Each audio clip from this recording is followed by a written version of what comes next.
por algo bueno, por algo positivo, no condicionado por algo que a mí me pudiera gustar o no en ella. El punto es, la iglesia fue amada por Cristo. ¿Se acuerdan ustedes del argumento? La iglesia fue amada por Cristo. ¿En cuál forma? Con un amor inmerecido. La clase de personas que forman la iglesia de Cristo son puras personas indignas, puras personas que merecen lo contrario. No son personas, según Pablo, sabias, inteligentes, atractivas, guapas, fuertes, poderosas, sino todo lo contrario. Son personas que no son dignas de ser amadas por Dios, por Cristo, no son dignas del sacrificio de Cristo, son personas que merecen el justo juicio de Dios en contra de sus pecados. Y esto es el aspecto más sorprendente de las tres cualidades señaladas en este amor. Hemos de fijarnos cuidadosamente en este argumento, lo vamos a hacer en parte el día de hoy. Hemos de amar a nuestra esposa, no simplemente porque vemos algo atractivo en ella, no simplemente porque tenga cualidades atractivas o cualidades positivas ante nuestros ojos, sino que hemos de amarla aun cuando no veamos esas cosas en ella, aun cuando no sea atractiva en sentido, vamos a decir, aun físico ante nuestros ojos. Este amor no está basado en algo que se encuentre en ella, sino está basado en el amor de Cristo. Está basado en el ejemplo que Cristo nos dio. En otras palabras, y esto es el punto que vimos en los últimos estudios, estábamos enfatizando mucho este punto. El único motivo para amar en esta forma es el amor de Dios en Cristo. El único motivo para amar a nuestra esposa es el Evangelio de Cristo. No hay otro motivo metido de por medio en esto. No hay otro ejemplo que es entregado como el ejemplo que hemos de seguir, que es dado como la pauta a seguir en esto, salvo el amor de Cristo. No es, por lo tanto, este amor no es algo egoísta, no es algo motivado por algún interés personal de nuestra parte, sino que es igual al amor de Cristo para con nosotros, un amor desinteresado en este sentido, un amor, el amor de Cristo para con nosotros, que tiene el fin de lograr lo que los versículos que ya hemos leído dicen, ¿no? La transformación de ella. Este amor tiene el propósito de lograr la salud, no voy a decir salvación, voy a usar la palabra salud en forma simbólica aquí, la salud espiritual de ella, el bienestar de ella, ¿no? La transformación de ella. Esto es el único motivo señalado en el texto y es el motivo para negarnos a nosotros mismos, para sacrificar nuestros propios intereses, para poner a nuestra pareja por encima de nosotros mismos. Este es todo el argumento en síntesis, aunque vamos a comenzar el día de hoy a dividir este tema por partes y a meternos más a fondo en algunos argumentos. Ahora, en síntesis, ahora voy a resumir más cosas. Lo que hemos visto sobre este amor hasta ahora es lo siguiente. Es un amor no egoísta, así lo voy a decir. Es un amor no basado en el yo. La definición más amplia que encontramos en sentido doctrinal de la palabra amor, o como verbo amar, ¿no? Es lo siguiente. El amor verdadero es un afecto inteligente, incluye afecto, incluye emociones, pero es un amor más allá de algo emocional, más allá de algo que pudiéramos entender como infatuación o como éxtasis emocional, porque es algo inteligente, es algo que se lleva a cabo a propósito, es algo que se deleita en buscar el bienestar de su objeto. En este caso, el objeto de nuestro amor es nuestra esposa. Es un amor que nos conduce a pagar un gran precio personal para expresar y manifestar lo que sentimos para con ella. Estamos dispuestos, motivados por lo que algunos han llamado un deseo ardiente, ¿no? Un anhelo profundo, el deseo ardiente de lograr lo que el texto dice, que nuestra esposa sea transformada. Pero el argumento es transformada por Cristo, transformada por el Evangelio de Cristo, y es el amor de Cristo lo que está metido de por medio en el asunto, fluyendo desde nosotros hacia ella. Ese es el elemento crucial que Dios usa para lograr su transformación. Aquí lo estamos tomando como el ejemplo, ¿no? El amor de Cristo para santificar, limpiar y glorificar eternamente a su esposa, es a saber, la iglesia, es el ejemplo de donde estamos sacando el argumento. Y esto quiere decir, vean con mucha atención, que hemos de ser capaces de amar sin buscar algo a cambio, de amar sin la necesidad de recibir algo a cambio. Como hemos visto antes, no se trata aquí de un cambalache. No es yo haré mi parte y ella hará su parte y vamos a construirnos este tipo de puente, nos vamos a encontrar en medio del puente y si cualquiera de las dos partes llega a fallar se va a derrumbar el puente. Eso no es el tema. Vuelvo a decirlo. Este amor no está basado en alguna necesidad que tenga el marido, sino en las necesidades de ella.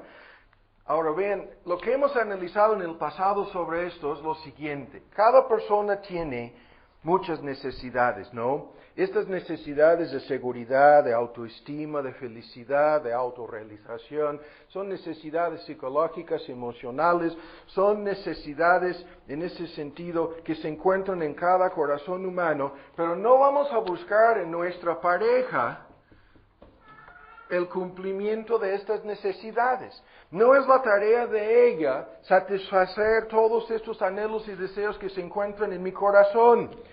Es, vean, la tarea de Dios, así lo digo con precaución, es la obra de Dios, fíjense bien, en su amor para conmigo.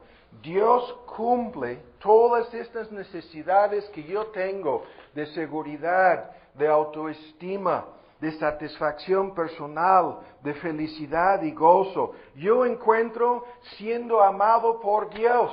Yo encuentro en el amor de Dios para conmigo.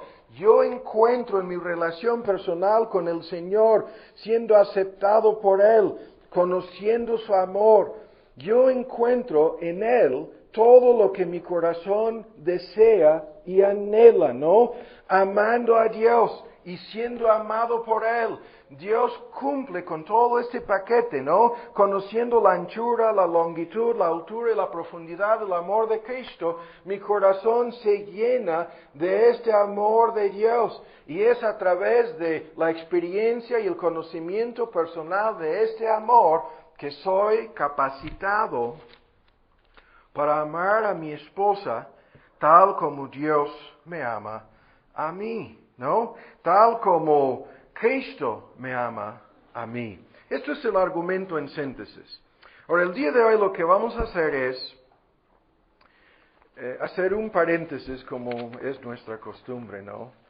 Para analizar algunos aspectos, el tema lo vamos a dejar incompleto el día de hoy, algunos puntos importantes, facetas, aspectos de este amor de Cristo. Vuelvan a leer en nuestro texto en Efesios 5. Dice, vean, maridos, estamos en el versículo 25. Amad a vuestras mujeres. Y ustedes que no han escuchado los estudios anteriores, les invito, creo que están disponibles en MP3. Son 12 o 13 estudios en donde hay mucho más sobre este tema, pero estamos detenidos aquí con este punto el día de hoy y lo vamos a ir ampliando más en los próximos estudios. Maridos, amad a vuestras mujeres así, tal como Cristo amó a la iglesia. Esto es el argumento, ¿no? El argumento es que hemos de reflejar en cierta medida el amor de Cristo para con su iglesia. Ese es el amor que hemos de conocer, experimentar personalmente, y ese es el amor con el cual debemos amar a nuestra pareja. Ese es el argumento. Pero para entenderlo más a fondo el día de hoy, primero vamos a discutir en términos generales algo que hemos escuchado muchas veces, los errores más comunes acerca del amor de Dios. Los vamos a resumir rápidamente, los vamos a descartar, y después vamos a dedicarnos a un análisis de cómo hemos de crecer en nuestro amor para con Dios, nuestro conocimiento del amor de Cristo. Ese es el punto, porque es algo primero que se tiene que entender, ¿no? Es algo que tenemos que captar con claridad, es algo que tenemos que entender más a fondo. Se trata de una comprensión inteligente de este amor, de cómo funciona y cuáles son algunos de los factores cruciales para que se aumente la experiencia personal de cada, en este caso marido, ¿no? De este amor para con... O sea, vean lo que estamos diciendo. Yo no sé si algunos de ustedes ya desde hace tiempo, espero que les haya caído el 20. En tantas iglesias lo que dicen es, no, hombre, para amar mejor a tu esposo, lo que tienes que hacer es llevarla a comer y a vacacionar. O sea, tienen la lista de cosas, vacaciones, comidas, citas, no, tienes que hacer citas entre semana y comienzan con toda una lista de cosas que tú puedes encontrar en cualquier libro sobre la psicología, en cualquier libro hablando en términos humanos, ¿no? Sobre el matrimonio. Pero el texto dice algo muy diferente, ¿no?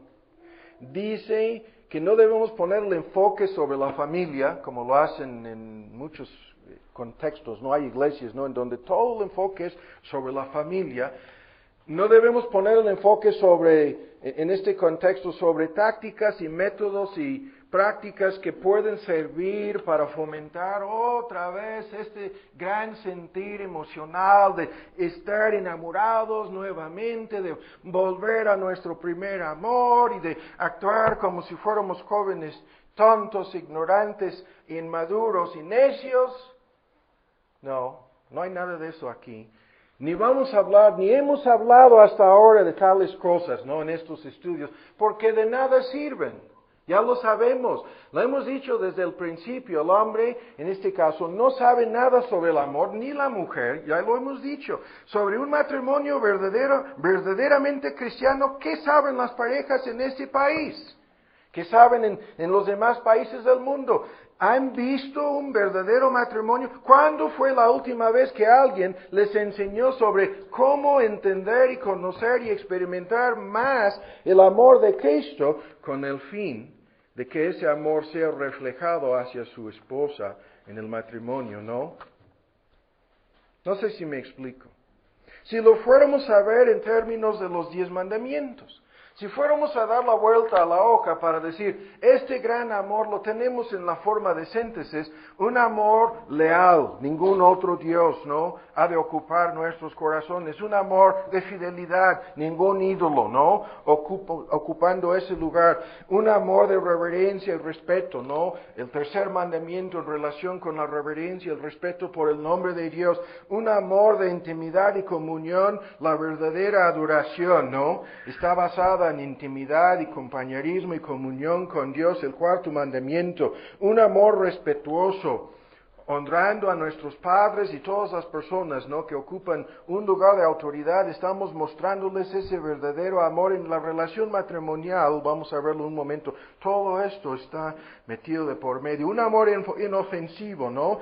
Que no hace daño a alguno, ¿no? Un amor puro. Nada de impureza, nada en el contexto de infidelidad, un amor no egoísta, el robo, un amor veraz, la honestidad, un amor contento y satisfecho, la codicia. O sea, estoy resumiendo aquí a grandes rasgos lo siguiente. El amor, según los 10 mandamientos, ha de ser leal, fiel, reverencial, de intimidad, comunión, compañerismo, algo respetuoso, inofensivo, puro, no egoísta, veraz, contento, satisfecho.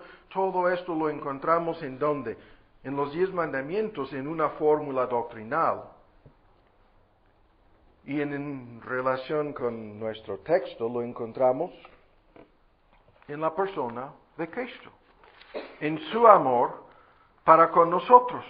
Cristo nos ama en esta forma, ¿no? Esto es el amor de Cristo personificado, ¿no?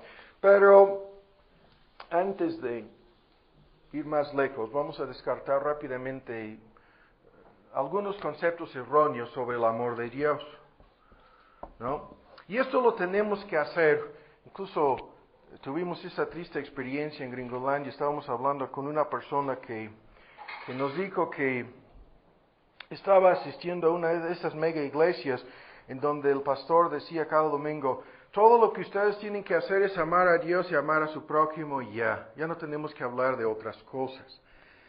Y cuando esta mujer que nos estaba comentando el asunto comenzó a hacer preguntas acerca de qué significa amar a Dios, qué significa el amor de Dios, se enojó el pastor diciéndole, no, amar a Dios ya. Definir o explicar o tratar de entender de qué se trata, no entra aquí. Eso sería legalismo, es lo que decía. ¿No?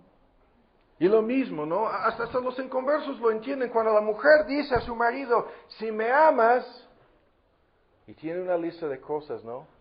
Que hará o no hará, ¿no? Que va a hacer o no va a hacer. Una lista de cosas concretas que van a mostrar o demostrar la realidad de ese amor, ¿no? Hasta los inconversos lo entienden, ¿no? Si me amas, me vas a... Y tiene una lista de cosas que le va a dar su marido, ¿sí? Y otra lista de cosas que no le va a hacer, ya no me vas a pegar. ¿No? Para dar un ejemplo tan sencillo, ¿no? No, pero mujer, te estoy pegando motivado por... ¿No? El punto es muy sencillo. Si no hacemos un análisis más a fondo en todo esto, se puede quedar flotando en el aire con cada quien dando su propia interpretación al amor de Cristo, ¿no? O al amor de Dios. Ahora, rápidamente. Del Dios de amor hemos escuchado tanto hasta el cansancio, ¿no? Hemos escuchado de ese Dios de amor. Ese es el único Dios del cual hablan en la mayoría de las iglesias evangélicas de hoy. Este es el Dios que han reducido como en una caricatura, ¿no? Como si fueran a burlarse de él. Han reducido a ese Dios a un tipo de fantasía, ¿no? Ese es el Dios que no es santo, que no derrama su ira en contra del pecado. Ese es el Dios débil, ese es el Dios que no condena el pecado, ese es el Dios incapaz de condenar al infierno, ese es el Dios que existe solamente para hacerlo. Hemos escuchado tanto, el todopoderoso ayudante del hombre, eso es su tarea, nada más. Ese es el Dios popular, ese es el Dios dominado por esa emoción, ese sentimiento enfermizo que le convierte en un Dios débil, ¿no? Un Dios incapaz de ofender, un Dios que te ama y que tiene un plan maravilloso para tu vida. ¿Sí? Y cuando los inconversos escuchan de ese Dios y su amor, concluyen de inmediato, bueno, si me ama, nunca sería capaz de hacerme algo desagradable, siempre tendría que tener misericordia de mí, no podría en este caso no podría efectuar justicia en contra de ningún pecado mío, no podría menos castigarme, yo no estoy en peligro de su juicio, ¿sí? Todo tiene que salir bien porque estoy en las manos de ese Dios. O sea, ¿qué es lo que han hecho? Le han dado a la palabra amor una definición falsa y han vinculado esa definición falsa con la imagen falsa de Dios que sostienen en sus propias imaginaciones, en sus propias mentes. Le han convertido a ese Dios en algo que no es, le han convertido en un Dios que no odia el pecado, que no juzga a nadie, un Dios que ya no es santo, que ya no es justo, un Dios que permanece mudo o indiferente frente a la inmoralidad, frente a la realidad del mal y el pecado, un Dios que consiste, vean, de un ídolo, ¿no? El ídolo es mental, es la idolatría mental. Ese es el Dios que tiene que favorecerme a mí siempre, ¿no? Ese es el Dios que en la mente egoísta de los hombres caídos, ¿no? Tiene una sola tarea, es a saber, bendecirme a mí, ¿sí? Ayudarme a mí. Pero nosotros lo sabemos, ese Dios no existe, ¿sí? Es peor que una fantasía, es en el contexto, ¿no? Una caricatura de Dios que el diablo anda fomentando por todos lados, incluso muchas veces dentro de las iglesias cristianas. Pero al descartar ese Dios falso, ahora vamos más lejos, tenemos que enfrentarnos con otra cosa acerca de ese este problema, ¿no? En relación con Dios y su amor, surge, y esta pregunta la hemos planteado tantas veces. Esta pregunta la hemos contemplado en distintas ocasiones desde este púlpito, pero tenemos que analizar desde una perspectiva bíblica la pregunta de si Dios ama a todos los hombres y la pregunta de si ama a todos por igual, pero eso sería una controversia teológica muy grande en la cual no nos vamos a meter el día de hoy. Y por lo tanto, lo que vamos a hacer es discutirlo en la siguiente forma. La pregunta que surge aquí es, ¿por qué Dios ama a este hombre? ¿Sí? ¿Por qué ama Dios al hombre? Y lo que estamos discutiendo o buscando aquí, busquen rápidamente en Tito 3 y después vamos a regresar a Efesios, el por qué, la causa de este amor. ¿Cuál es la causa de este amor? Ahora, este punto es crucial, como vamos a ver en relación con la obligación que cada marido tiene de amar a su esposa. ¿Cuál es la causa del amor de Dios para conmigo? ¿De dónde procede ese amor? La causa del amor divino, ¿no? Para con cualquier persona. Aquí estamos hablando en forma genérica, en forma general. Cuando buscamos por qué Dios ama a X persona, ¿no? ¿Qué es lo que encontramos? ¿Cuál es la respuesta bíblica? Ahora, vamos a leer rápidamente en Tito, en su capítulo 3, en el versículo 3. Éramos nosotros necios en otro tiempo. Esto es la descripción de la persona antes de conocer el amor de Dios. Dice necios, rebeldes, extraviados, sirviendo a concupiscencias, esclavizados, es la palabra, la mejor traducción, esclavizados a concupiscencias y a deleites diversos, viviendo en malicia, en envidia, aborrecibles, y esto ante los ojos de Dios, esa es la implicación, aborrecibles y aborreciéndolos los unos a los otros. Esto es la descripción de la persona antes de entrar en contacto con este amor de Dios. Y luego dice el versículo 4 más, cuando se manifestó la bondad de Dios nuestro Salvador. Y ven, en la cláusula, aquí la cláusula al final del versículo 4, en donde se refiere al amor de Dios, su amor para con los hombres, no por obras de justicia que nosotros habíamos hecho, más por su misericordia, nos salvó por el lavacro de la regeneración y la renovación del Espíritu Santo. Vean el argumento. El argumento es, ¿por qué se manifestó? ¿Sí? ¿Por causa de algo en el hombre se manifestó este amor o bondad de Dios, nuestro Salvador, para con nosotros? Éramos por naturaleza, ¿qué dice el texto? Dignos de su condenación y su justo juicio. Éramos personas extraviadas, fuera del camino, esclavizadas por nuestros deseos y concupiscencias pecaminosos, ¿no? Pasiones desordenadas, la mejor traducción. Vivíamos en malicia, en envidia, aborreciéndonos los unos a los otros. El punto es, Dios, conociendo la verdad acerca de nuestra condición caída, de esto el texto habla, Dios mirándonos, ¿no? Y viendo que por naturaleza éramos personas depravadas, esclavizadas por nuestros pecados, personas extraviadas, rebeldes, aborrecibles incluso ante sus ojos, aborreciéndonos los unos a los otros. Vean el mismo argumento en Efesios 2. El mismo argumento se encuentra, estábamos leyendo en Efesios 5, ahora vamos a Efesios 2, y vean por favor la misma cosa.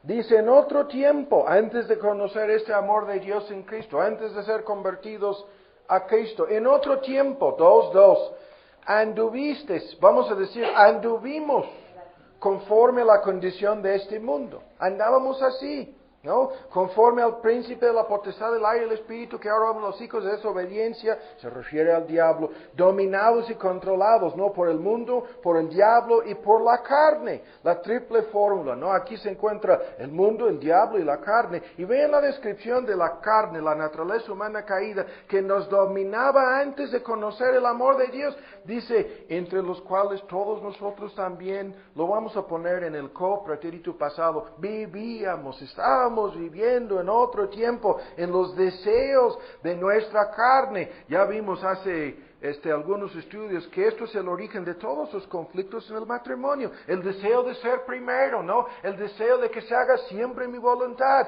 El deseo de que yo salga siempre como la persona que tiene razón en todo. El deseo de que mis sueños y mis deseos se cumplan. Y estos deseos conflictivos tienen su origen en nuestra carne. Y vivíamos así, haciendo la voluntad de esa naturaleza carnal o caída, la carne, y de los pensamientos. Y éramos por naturaleza hijos de ira, también como los demás. Y otra vez surge la pregunta, ¿empero Dios, que es rico en misericordia, por su mucho amor con que nos amó? ¿Ven lo que dice? Aun estando nosotros muertos en pecados, nos dio vida juntamente con Cristo, por gracia sois salvos. Las doctrinas de la gracia están en todos estos textos y el punto es lo mismo. Estos versículos plantean el asunto en términos de la pregunta que estamos haciendo. Si por naturaleza todos éramos sus enemigos, si éramos abiertamente aborrecedores de Dios, amigos del diablo, si ninguno le buscaba, si ninguno le amaba, si queríamos olvidarnos y alejarnos de Él, si preferiríamos siempre vivir así, si estábamos como lo vemos en tantos casos, ¿no? Con esta actitud, déjame, ¿no? Si alguien nos trataba de hablar, no quiero saber. Si vivíamos así, si a Él le decíamos, déjame, ¿no? En paz. Hay personas que vienen aquí y se van después de escuchar la predicación, y esto es una parte de la lucha que está pasando en su vida. Quieren que Dios no intervenga, quieren que Dios les permita vivir entre comillas, ¿no? En paz. No sé si me explico. Si todos éramos así antes de ser convertidos a Cristo, ¿cuál posible motivo podría tener Dios para amarnos? Ni siquiera nosotros amamos a personas así, salvo a nosotros mismos. Y esto es el gran misterio. Siempre el gran misterio en el amor de Dios, ¿no? Porque cuando buscamos su causa, ¿por qué nos ama Dios? No lo encontramos. ¿Sí? Si buscamos algo que le pudiera haber motivado, no se encuentra. En nosotros, nada. Para que una persona merezca ser amado por Dios, ¿qué podríamos decir acerca de una persona? Dios tiene que amar a fulano porque, ¿cuál sería la causa? ¿No? Y ahora ven en primero de Juan, cuando el apóstol Juan, bajo inspiración del Espíritu Santo, lo explica en la siguiente forma, cuando nos dice en primero de Juan 4, y lo dice dos veces, primero vamos a leerlo en el versículo 19, nosotros le amamos a Él porque Él nos amó primero, y luego en el versículo 10, en esto consiste el amor, no que nosotros hayamos amado a Dios, sino que Él nos amó a nosotros, y algunas versiones meten la misma palabra, nos amó primero, nos amó antes, ¿sí? Y envió a su Hijo en propiciación por nuestros pecados, ha enviado a su Hijo como el sacrificio por nuestros pecados, pero ven, dos veces lo afirma, no que nosotros hayamos amado a Dios, sino que Él, entonces, ¿acaso Dios miraba a esta persona y encontraba una chispa, aunque muy pequeña, una chispa de amor para con su Creador? El texto dice que no. No es que nosotros le hayamos amado a Él. Y luego en el versículo 19, nosotros le amamos a Él. Esto explica la causa de nuestro amor para con Él. Pero no explica su amor para con nosotros. Y cuando lo analizamos más a fondo, cuando dice, ven en 19, nosotros le amamos a Él porque Él nos amó primero, muchos piensan, no, entonces la causa de nuestro amor, ¿sí? Es simplemente estamos reaccionando como lo hacemos entre nosotros. Si alguien me ama, le devuelvo el favor, ¿no? Tampoco. Eso no es el asunto aquí. El texto dice que la causa del amor divino no se encuentra en el hombre. Que no se encuentra en nosotros. Y aún más, sin discutirlo a fondo, aún nuestra capacidad de amarle a Él se encuentra en Él. No es simplemente nuestro amor para con una persona humana que nos ama y le vamos a devolver el favor, le vamos a amar a cambio. No, ni siquiera el asunto es así. Algo tiene que suceder en nosotros para quitar esa enemistad, para quitar el odio, el rechazo que todos nosotros tenemos para con Dios por naturaleza. Algo tiene que suceder para transformar nuestro amor para con el pecado, ¿no? En amor para con Dios y rechazo y odio hacia el pecado. O sea, hay toda una serie de cambios que tienen que suceder en nosotros para que nosotros seamos capaces de conocer el amor de Dios, entenderlo y amarle a Él a cambio. ¿Qué es lo que tiene que suceder? El texto dice que tenemos que conocer su amor. Entonces el punto es crucial. Todo el misterio del amor de Dios para con nosotros está metido de por medio en nuestro amor para con Él y, como vamos a ver, en nuestro amor para con nuestra pareja. ¿No? Esto es el asunto.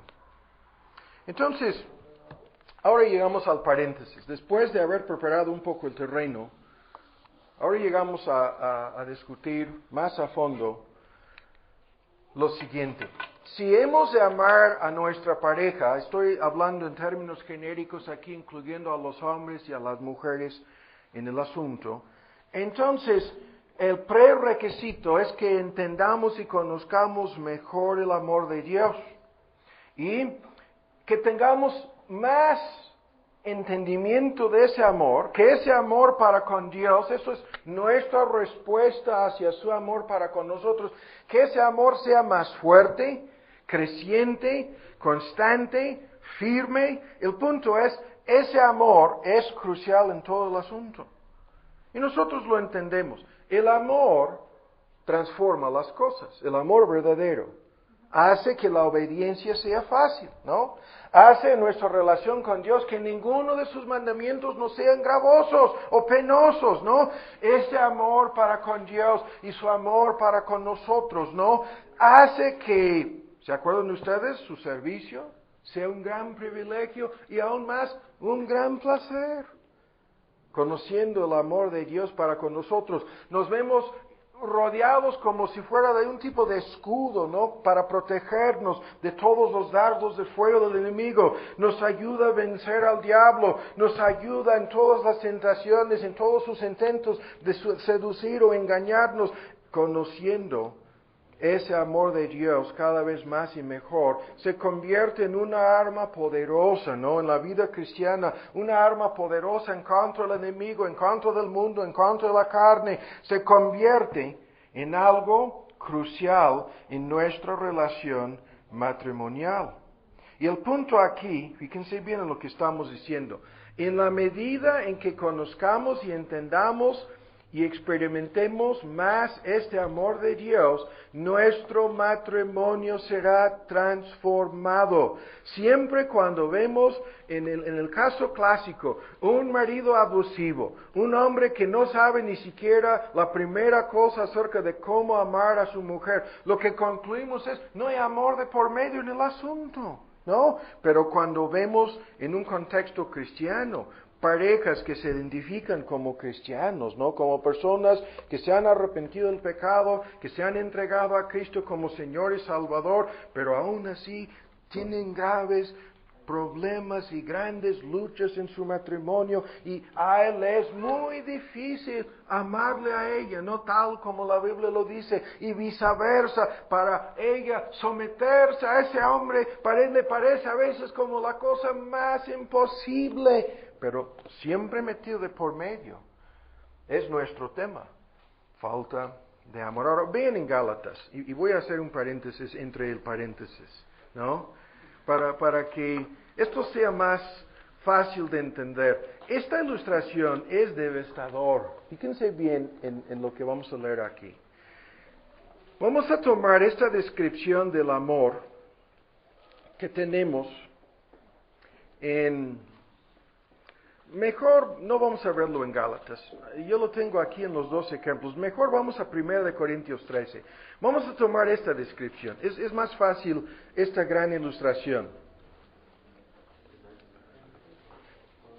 Fíjense bien en este ejemplo. Cuando leemos aquí el amor, y la lista la hemos analizado, la conocemos, hemos realizado estudios sobre cada frase en el texto, pero en forma resumida, 1 Corintios 13, vean, vamos a leer primero la descripción. 13:4, el amor es sufrido, benigno, el amor no tiene envidia, el amor no hace, la versión antigua, nada sin razón, no se envanece, no es injurioso, no busca lo suyo, no se irrita, no piensa el mal, no se goza de la injusticia, mas se goza de la verdad, todo lo sufre, todo lo cree, todo lo espera, todo lo soporta, el amor no deja de ser, no deja de existir, no puede desvanecerse, no puede llegar a un punto para ya no sé si me explico. Esta descripción que hemos visto tantas veces, fíjense bien en la ilustración. Es una descripción del amor de Cristo, del amor de Dios en forma más amplia. Es una descripción de las cualidades y las características del verdadero amor. Nosotros lo hemos relacionado con los frutos del Espíritu porque no se regocijan la verdad y el gozo, el fruto del Espíritu Santo. No se irrita ni lleva cuentas del mal, la paz, el fruto del Espíritu Santo.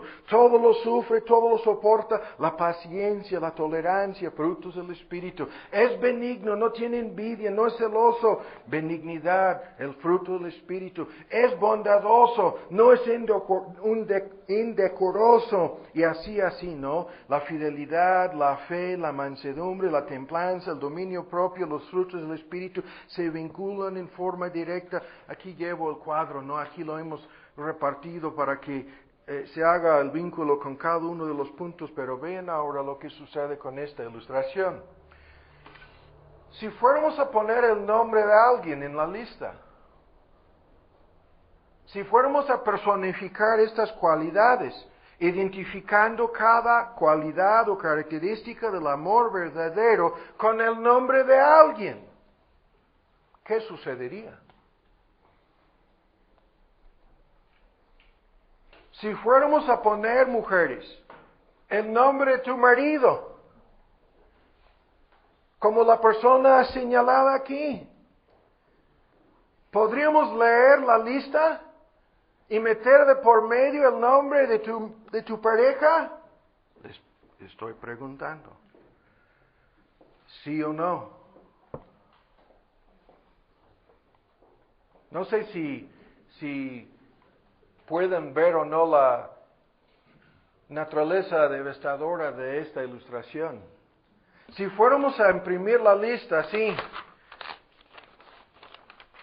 y escribir nuestro nombre a un lado de cada una de estas cualidades, hasta me da miedo mencionar algún nombre. Si fuéramos a poner, o si tu esposa fueras a apuntar el nombre de tu marido, no busca lo suyo. No se irrita. No lleva cuentas del mal. Y cada vez estás leyendo el nombre de tu marido. Ahí está.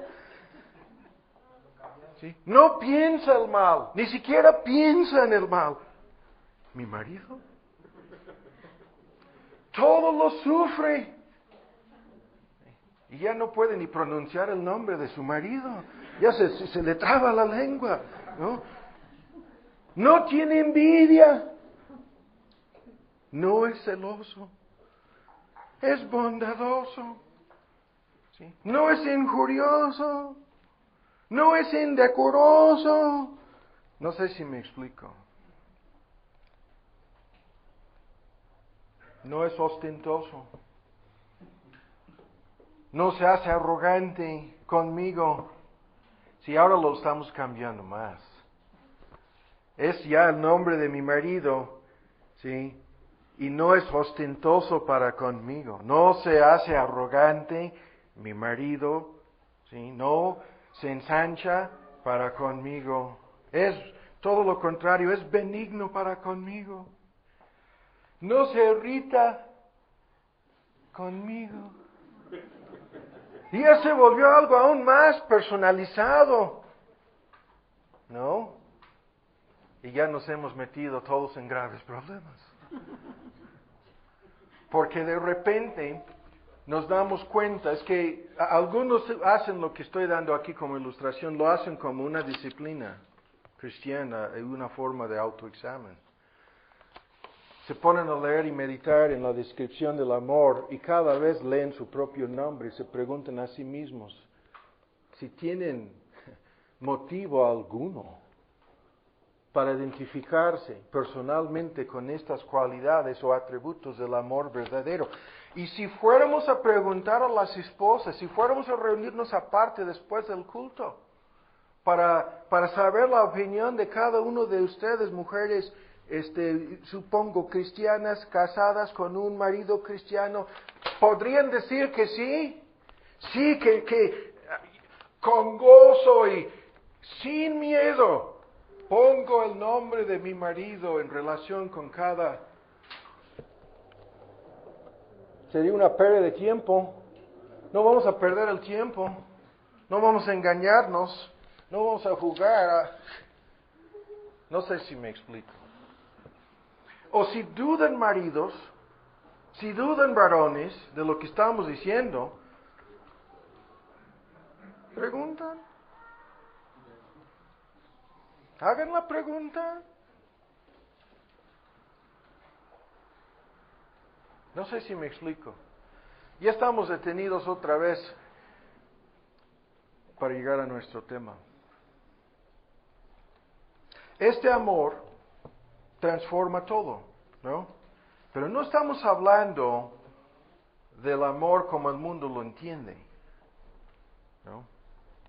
Estamos hablando de cómo este amor divino es reproducido, reflejado en cierta medida, no a la perfección, sino en principio recreado, así lo estoy diciendo, en nosotros. Es un don de Dios. Es un fruto del Espíritu Santo. No estamos hablando de algo que tú y yo podemos hacer en la carne. Lo vimos en el estudio anterior, lo vamos a ver después. Ahí el prefacio de todo el pasaje en Efesios 5 es que seamos llenos del Espíritu. Pero el punto sigue siendo que el amor transforma todo el asunto. Este amor hace que la cruz sea leve, que la vergüenza en la causa de Cristo que sea un honor, que las pérdidas sean ganancias, que el dolor se convierta en un placer. Lo vemos en Pablo y Silas cantando la medianoche en la cárcel en Filipos. Ese amor hace que los sufrimientos más grandes en la causa de Cristo sean privilegios, hasta se convierten en coronas de gloria, dice Pablo. El amor hace que la muerte misma sea un amigo, no un enemigo, sino nuestro amigo, el mensajero de nuestro amado, que viene a sacarnos de este mundo. Tenemos el ejemplo, el papá de nuestro pastor Daniel, jubilado del ministerio, 50 años, se dedicó a ser pastor de una iglesia bautista en el estado de Kentucky, y escriben cada otro día un email, un correo electrónico avisando a medio mundo sobre su condición física. Los médicos dicen que se va a morir en cualquier momento, cualquier día, cualquier momento. Y en los correos electrónicos que mandan a todos sus amigos y seres queridos dicen: papá está esperando la llegada de su amigo, está esperando que Cristo venga, ¿sí?, a llevarlo, a tomarlo, ¿no?, a quitarlo de este mundo y llevarlo a la gloria. Y el punto, este amor convierte hasta el sacrificio más grande, hasta la muerte misma, en el contexto del amor para con Dios, lo convierte en un gran privilegio. Pablo lo describe en la frase tan interesante en Filipenses. La versión antigua usa la palabra refrigerio. No sé si lo estoy diciendo bien, refrigerio quizás, incentivo es la versión moderna. y les estaba regañando a los miembros de la iglesia en Filipos y les preguntaba si existía algún incentivo, motivo. Se traduce a veces consuelo en el amor, incentivo de amor, ¿no? Si existe algún gozo o placer o satisfacción en el amor, si el amor es capaz de hacer algo en el corazón de ustedes, entonces, y comenzó a regañar y poner en orden su conducta y su comportamiento. Estaban peleando entre sí. Pero nuestro tema es la necesidad de conocer más de este amor, ¿no? De entender más este amor. Ahora vamos a dar el día de hoy una sencilla fórmula, después veremos otras. Primero, ¿cómo podemos conocer más de este amor? Ahora, en primer lugar, rápidamente, tenemos que apurarnos. Es necesario que entendamos más nuestra necesidad de Cristo. Hemos tratado de explicar algo sobre esta necesidad con los argumentos preliminares, ¿no? Y el que acabamos de dar quizás es el más contundente, pero el punto es, si hemos entendido bien nuestra necesidad de Cristo y su amor, ¿sí? De todas las necesidades que tenemos, esta tiene que ser la más grande, la más importante. Las necesidades del alma son las más importantes. Las necesidades físicas, momentáneas, temporales, siempre toman un lugar secundario. ¿Qué aprovecharía el hombre, no? Ganar todo en términos de este mundo y perder su alma. Ahí está la ilustración. Cuán necios son aquellos que se preocupan por todas sus necesidades, salvo esta. Las necesidades del cuerpo, las necesidades, pongan ustedes la lista, pero las de su alma, la necesidad de conocer a Dios, de experimentar en su propia vida la realidad de su amor en Cristo. Pero esto no lo toman en serio porque no se dan cuenta de su necesidad. Así, ¿no? No se dan cuenta de su propia necesidad. Tal como lo acabamos de ilustrar, es fácil decir cuánto amo a mi esposa, pero si le damos la lista de las cualidades bíblicas de ese amor y le hacemos la pregunta de si ella ve en nosotros algo de la realidad de cuánto le amo, y tiene que decir no.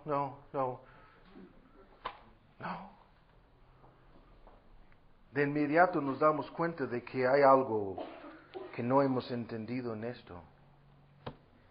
Pero cuando lo discutimos en estos términos, ¿cuánto necesitamos a Cristo? Esa es la primera pregunta, ¿no? ¿Cuánto nos hace falta conocer su amor? Ahora, los argumentos los voy a resumir el día de hoy. Y van por este camino. Una lista de ejemplos, ¿no? Estos son ejemplos que pudiéramos encontrar en una lista de textos. Quizás el más conocido, ¿no? Los hombres endeudados, veámoslo en Lucas, ¿no? Lean un ejemplo de esto. En Lucas 7, en el versículo 41, un acreedor tenía 2 deudores, uno le debía 500 denarios y el otro le debía 50, ¿no? 500 y 50, no teniendo ellos con qué pagar, perdonó a ambos. Di pues cuál de estos le amará más. Ahí está nuestro tema.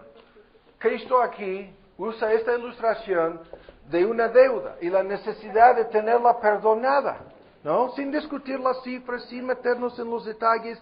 2 hombres endeudados, pongamos cualquier cifra, 100 millones de pesos, cualquier cantidad, eso es lo de menos. ¿Cuál de los 2, habiendo sido perdonados, le amará más? Y vincula a Cristo nuestra comprensión de su amor para con nosotros con nuestra necesidad de ser perdonados. Le debemos una deuda infinita a nuestro Dios, la cual ningún ser humano puede pagar. La deuda es de nuestros pecados, ¿sí? Pero ¿acaso no vamos a amar, no amaríamos a aquel que pagara nuestra deuda infinita? Si lo fuéramos a discutir en este asunto, yo tenía la tentación de traer la tabla matemática que demuestra, ¿no?, que ninguna persona muere con menos de millones de pecados pendientes, ¿no? en su cuenta. Porque están pecando cada momento, cada hora, cada segundo. La deuda infinita de nuestros pecados. Y alguien de pura bondad y amor se mete de por medio y paga la cuenta. O si estuviéramos enfermos. Estos son los ejemplos. A lo largo y lo ancho de los 4 evangelios encontramos ejemplo tras ejemplo tras ejemplo de ciegos, cojos, inválidos, sordos, ciegos. La lista es interminable, ¿no? De cada clase, cada tipo de enfermedad mortal, cada clase de enfermedad crónica. Si estuviéramos enfermos, si escucháramos la sentencia de muerte, si el médico fuera a decir incurable, ¿sí? Sentencia de muerte, la enfermedad es mortal, de inmediato comenzaríamos a sentir nuestra necesidad de algún médico, alguien que nos sanara, alguien que nos aliviara. Y si nos fueran a decir que no, hay salvo tal médico que vive en Siberia, al otro lado del mundo, ¿no? Y el boleto de avión te cuesta tanto, ¿no? Y nos fuéramos, ¿qué? ¿No haríamos algo para conocer a ese médico? ¿Para lograr una cita con él? Si fuera el único médico capaz de curarnos. Si a de veras nos fuera a decir, él cura a todas las personas que le llegan. No falla nunca. Pero el problema es, en su agenda no tiene citas hasta dentro de 5 años. Si las ilustraciones son las mismas. Por naturaleza estamos enfermos todos. La enfermedad se llama el pecado. Tarde o temprano nos llevará al sepulcro. Eso es la sentencia de muerte en contra de este cuerpo físico. Al polvo volverá. Pero eso es lo de menos. Porque estamos enfermos con una enfermedad más peligrosa, ¿no? Esa enfermedad es la enfermedad mortal del pecado que nos llevará al infierno. Y si existiera una sola persona capaz de sanarnos de esa enfermedad, de curarnos definitivamente, para siempre, de la enfermedad más peligrosa posible, ¿no amaríamos a esa persona? No. Hay una lista de ejemplos exactamente en donde la argumentación va por ese camino en los 4 evangelios. Si fuéramos acusados de algún crimen, sentenciado a morir, la sentencia de muerte, ¿no? Nos declararon culpables, 100 años de cárcel. No sentiríamos la necesidad, si existiera un abogado, lo mismo, capaz de lograr nuestra justificación. No solamente liberación de la cárcel, sino librarnos de todos los cargos, librarnos de la condenación de la ley. Lograr nuestra justificación ante el juez. ¿No estaríamos dispuestos a buscar y a pagarle cualquier cosa? Y si nos fuera a decir, todos mis servicios son gratis, no cuestan, gratuitos, estaríamos pensando, ¿cómo le voy a pagar a ese abogado? Y misteriosamente, cuando los argumentos van por ese camino, la necesidad de entender más y mejor, ¿sí?, este amor de Cristo y la gran necesidad que tenemos de su amor. Y luego resulta que el mundo se encuentra lleno de inconversos que no sienten necesidad alguna de Cristo, ni menos de su amor. No sienten necesidad alguna.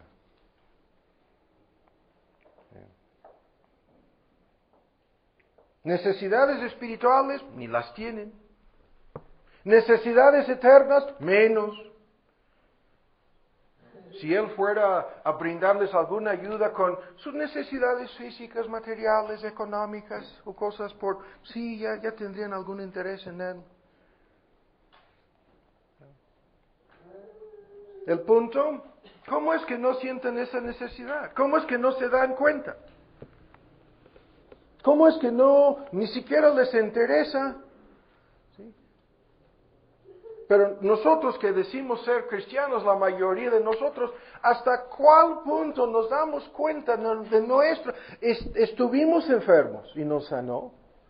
Estuvimos endeudados y Cristo pagó la deuda. Fuimos condenados y Cristo sufrió nuestra condenación. Fuimos pobres y Él nos hizo ricos, miserables y Él nos hizo felices, desnudos y Él nos cubrió con su justicia, ciegos y Él abrió nuestros ojos. O sea, todos los argumentos se nos aplican a nosotros.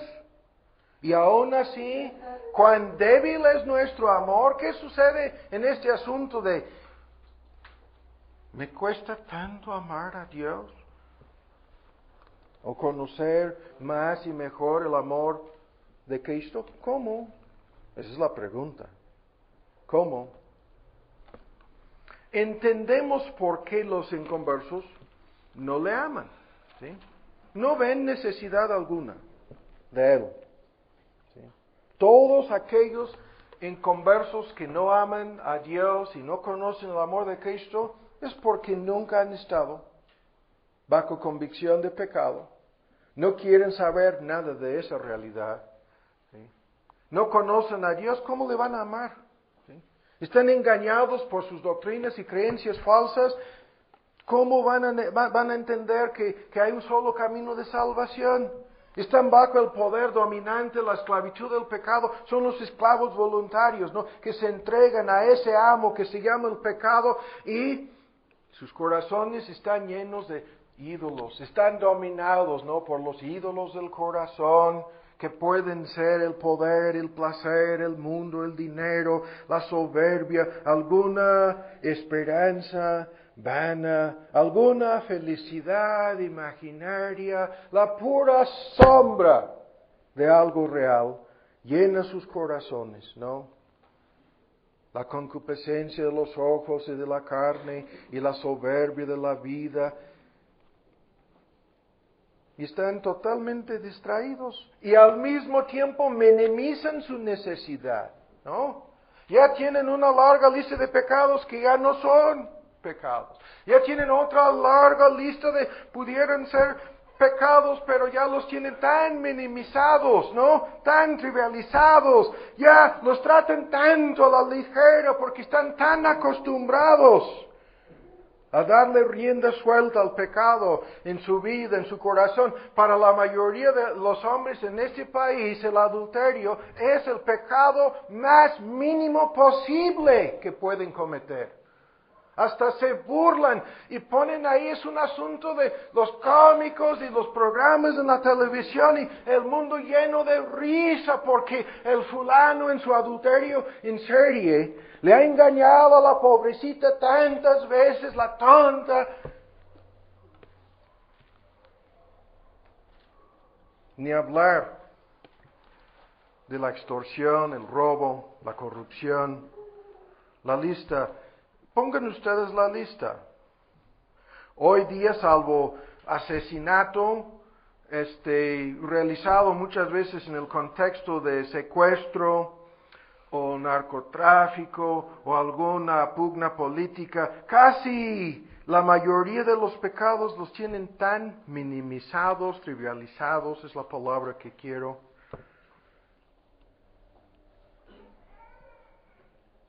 Y luego escuchan, Cristo es el pastor, no tienen necesidad de un pastor.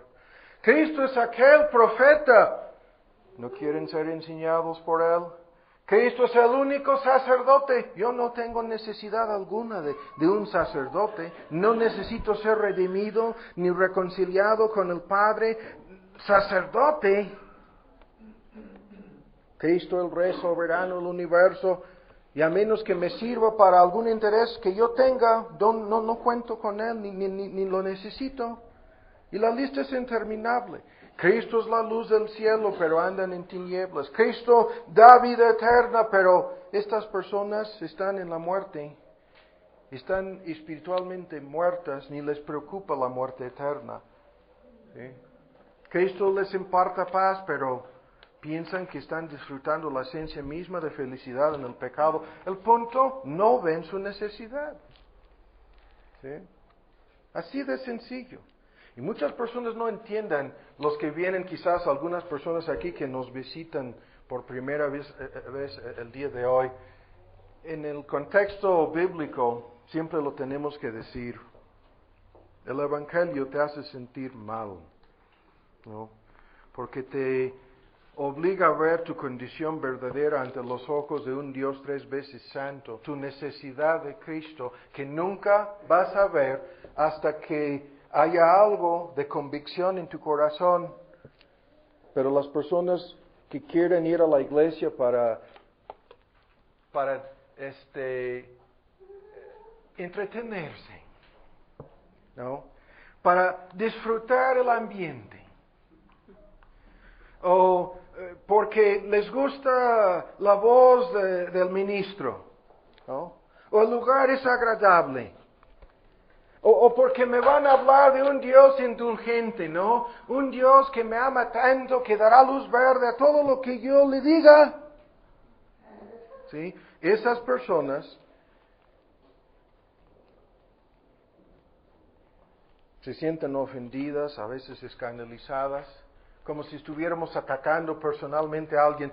No, estamos hablando de nuestra necesidad de Cristo, la que todos nosotros tenemos, y tú no lo puedes ver, la culpa es tuya, ¿sí? Y Dios hará lo que se tenga que hacer en tu caso para que entiendas mejor y más tu necesidad. Es la única esperanza que existe para tu conversión. Pero vamos más lejos. No solamente tenemos que enfocar más y mejor esta necesidad de Cristo, que comienza con la necesidad de poner fin a todos los intentos de trivializar o minimizar la realidad y las consecuencias. Ni hemos hablado, salvo en términos eternos, hemos mencionado algunas consecuencias de esos pecados. La lista sería interminable. Pero además, y el tiempo se nos está yendo, para los que nos identificamos como cristianos, hay una gran necesidad de crecer en nuestra fe. ¿Qué quiere decir eso? Es por la fe que vemos a Cristo, con los ojos de la fe, no con los ojos físicos, ¿sí? O sea, todos aquellos que no tienen ojos para ver la realidad del amor de Dios en Cristo Jesús. Aquí voy a poner de por medio entre Dios y este creyente. Aquí estaba su esposa al principio, y este amor de Dios fluyendo a través del Calvario hacia este varón, ¿no? Eso es el bosquejo que tengo aquí en el pizarrón. Ahora vean con mucha atención el argumento. Por medio de la fe, hemos de mirar a la persona con los ojos de la fe, a la persona que es la personificación de esta lista. A la persona que en teoría nos hemos entregado a Él para seguirle, ¿no? Y hemos de ver en esa persona la persona más atractiva en el universo. ¿Qué es lo que sucede en el matrimonio? Bueno, en la época de noviazgo, antes de hacer algo más serio, se ven como sumamente atractivas, ¿no? Supongo. A veces hasta de eso tengo que dudar. En teoría, tú que te casaste con alguien que te parecía como físicamente y en otros aspectos, en su personalidad, su carácter, su forma de ser, una persona sumamente atractiva ante tus ojos.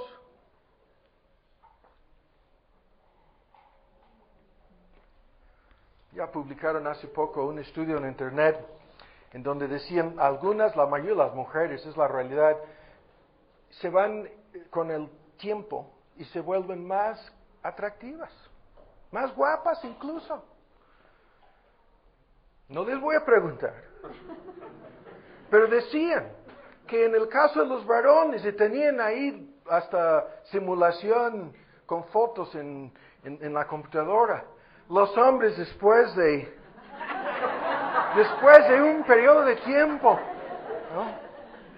A mí me ha sucedido que me ven en mi juventud y me ven cuando nos casamos y luego me ven 30 años después y dicen, no es el mismo hombre, dicen, ¿qué le pasó? ¿No? Pero me dio mucho consuelo porque estaban diciendo que en el gran porcentaje de los casos de los hombres, en más del 90%, hay pocas excepciones aquí, se ven cada vez más feos. Es lo que publicaron en el estudio, cada vez más feos. No más atractivas en su semblanza, sino más feas físicamente. Pero vuelvo al punto. Las personas más atractivas siempre tienen algún defecto. Algo. Y con el paso del tiempo, el hombre va bajando. Su mujer en su estimación ante sus ojos, en su opinión personal de la semblanza, la condición física o otros aspectos de su carácter o personalidad. Vamos bajando nuestra estimación de la persona que supuestamente era la más atractiva que habíamos encontrado en el mundo.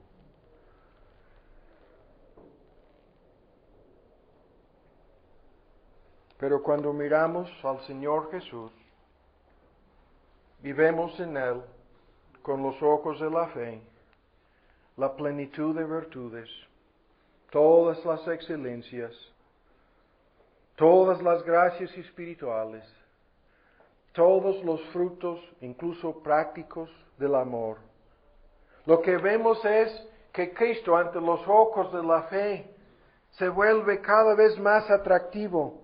Incluso aquellos que pensábamos, ¿no?, que eran muy santos y muy honrados, los más santos y los más destacados que hayan vivido en la historia del cristianismo, no nos atreveríamos ni siquiera a hacer la comparación.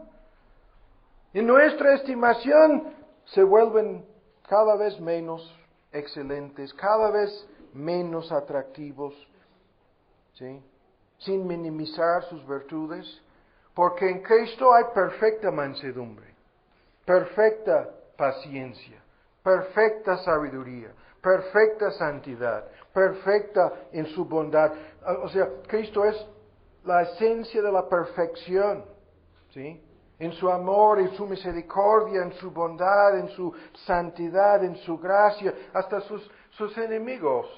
Cuando andaba aquí, cuando pisaba la tierra de Palestina, no podían negar la realidad de las excelencias y las perfecciones que se manifestaban. Hasta el mismo Pilatos se veía obligado a decir, no encuentro nada contra él, nada, ningún defecto, nada condenable en él. Y en la medida en que vamos estudiando la verdad acerca de Cristo y le vemos en sus oficios, ¿no? Como mi pastor. Ya no es nuestro pastor, es mi pastor. Que me está alimentando, que me está guiando a los pastos verdes. Cuando le veo como mi profeta, no como nuestro profeta, sino que Él que a mí me está enseñando la verdad. Él que se preocupa por enseñarme a mí su palabra, cuando lo veo como mi sacerdote, como mi redentor, ¿no?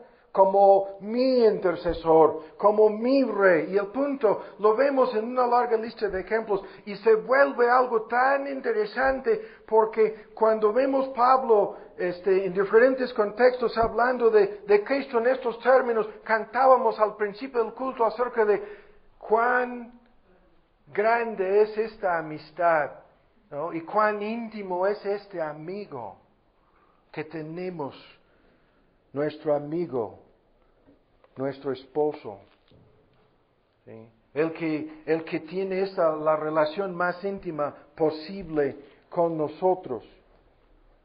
Y el punto se va ampliando porque no es simplemente por los beneficios. Y estaba tentado a empezar el estudio con la lectura de esta lista de textos. Aquel discípulo, se repite la fórmula 4, 5, 6 o más veces. El apóstol Juan, a veces entre los contextos más misteriosos en relación con su crucifixión y resurrección, el apóstol Juan se designaba a sí mismo en su evangelio como el discípulo el cual Jesús amaba, dice. No podía ver ni siquiera la cruz del Calvario, ni las escenas, testigo ocular de la resurrección y la muerte en la cruz del Calvario, ni podía escribir bajo inspiración del Espíritu, sin meter de por medio varias veces el discípulo al cual Jesús amaba. Lo tenía ya todo personalizado, tan personalizado como para llegar a ese extremo. No estaba diciendo, a mí me amaba y a los demás, no. No estaba diciendo, yo era el objeto especial, sin discutir grados de amor en Dios, sin discutir los detalles. No estaba diciendo, yo era el más amado de los amados. No, eso no lo estaba diciendo. Digan lo contrario los teólogos, están equivocados. Estaba diciendo que Cristo le amaba a él y se quedaba tan asombrado, tan sorprendido, que no podía omitir el elemento personal, aún en las escenas más grandes e importantes que han sucedido en la historia del mundo. Y todos aquellos que conocen la gloria de Dios en la faz de Jesucristo no pueden hacer otra cosa salvo amar a Cristo. No pueden hacer otra cosa.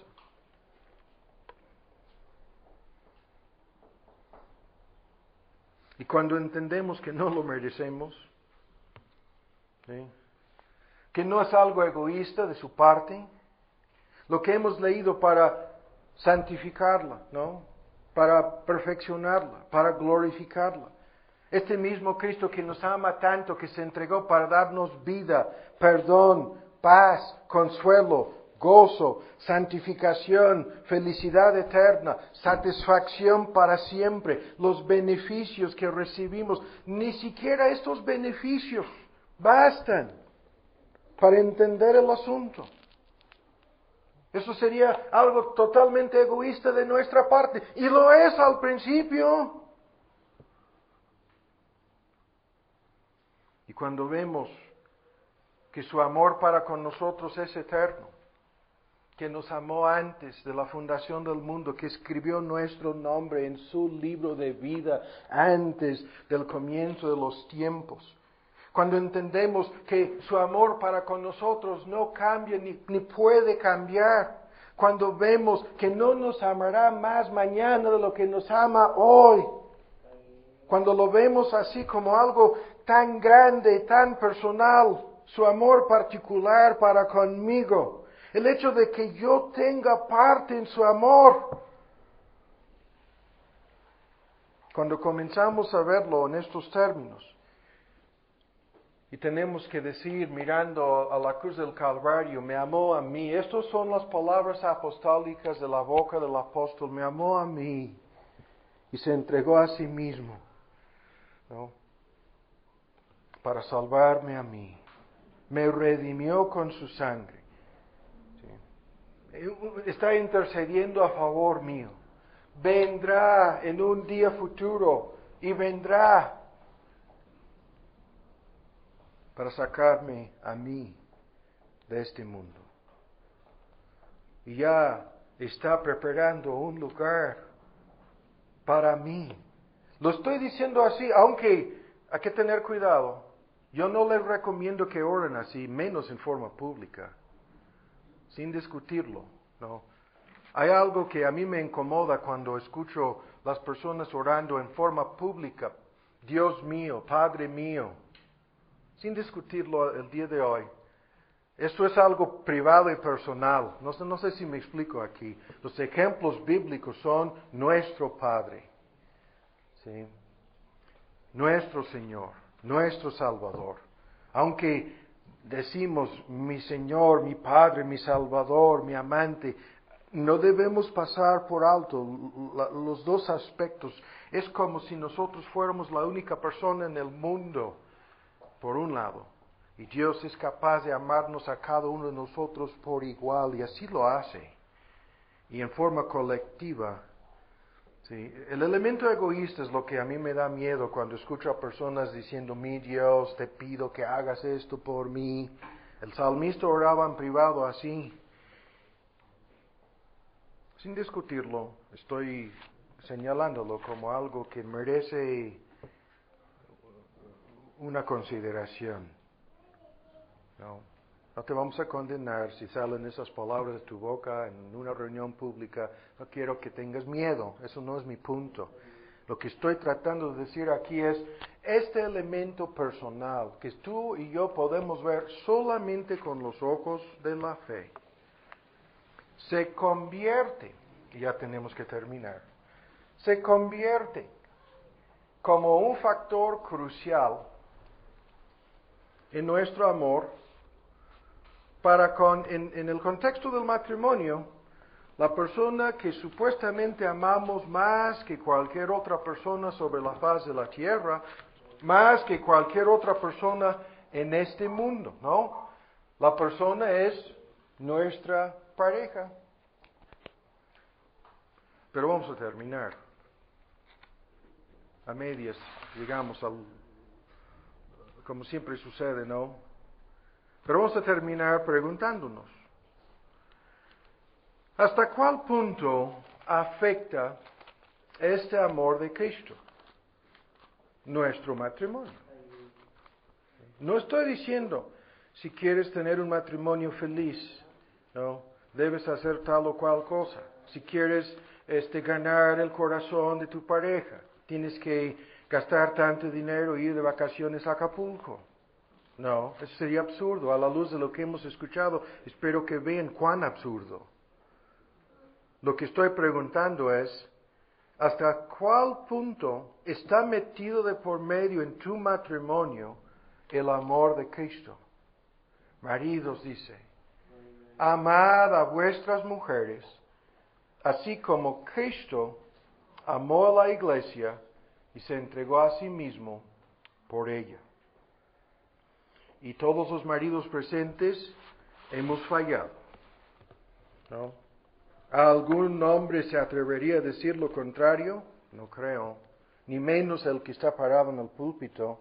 El punto es, si hemos de mejorar nuestra relación matrimonial, no debemos empezar con tonterías o trivialidades, sino con este asunto, nuestro amor para con Dios y nuestra relación con Cristo, su amor para con nosotros.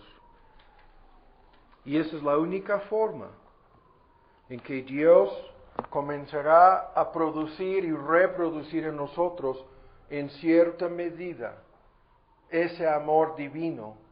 Y ese amor divino, en la medida en que sea reproducido en nosotros, fluirá, saldrá hacia nuestra pareja. Lo vamos a ver, lo hemos escuchado en los estudios sobre la verdadera amistad cristiana. ¿Cuántas veces lo hemos señalado? Tu amigo cristiano es un instrumento a través del cual fluye el amor de Dios hacia tu vida. Todas las cosas, la ternura, la bondad, la amistad, la confianza, el gozo, la felicidad, todos los frutos y beneficios que recibes de tu amigo verdaderamente cristiano, ese amigo, si no fuera por Cristo, ni siquiera sería tu amigo. Y si no fuera por el amor de Cristo metido de por medio.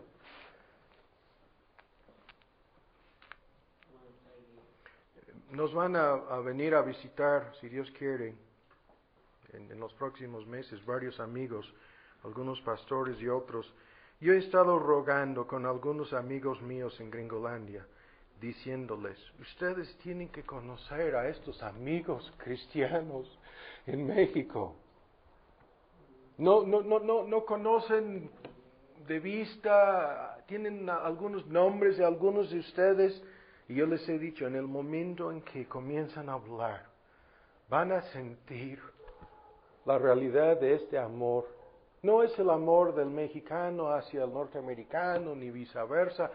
Es el amor de Cristo que va a crear al instante, va a crear un vínculo, como la verdadera amistad cristiana siempre lo hacen. Y si esto es así con la amistad cristiana, ¿cuánto más? Las lágrimas en mis ojos son porque teníamos que despedirnos de algunos de estos amigos, sin quererlo. Nos aman tanto. Y el amor es mutuo. Pero si esto es así a nivel humano, ¿cuánto más? ¿Cuánto más con el amor de Cristo? Oremos.